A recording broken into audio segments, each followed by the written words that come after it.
Ali evde değerli. Derhal yol aldım. Çönem oradan gezip. Derhal koy ben de şehirden çıktım. Bir tanıştım diye koy ben de şehirden çıktım. Derhal yüreğim bize ne alsın. Derhal uzaklaştım şehirden.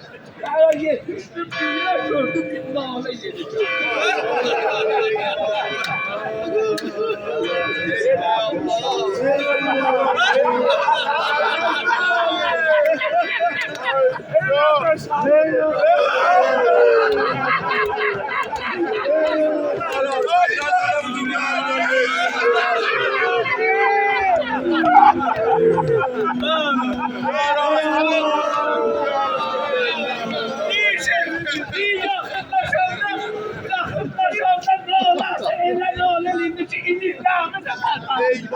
Yakınlaşanda gördüm ya sohbeti Amir el-Mu'minin Muhtemelen Ali kuyunun ağzında dayanıptı.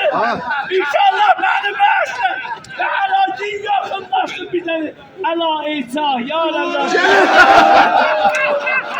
Ela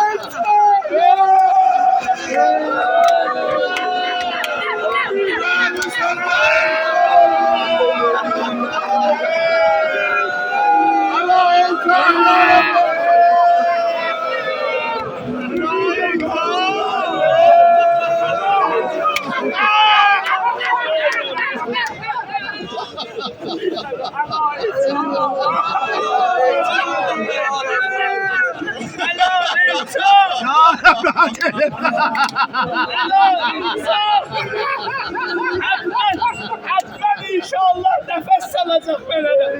Biliyorum ki ve hala bu iktidar ele bir sümüyetin. Ela İsa, yaremler cinefler. O lider.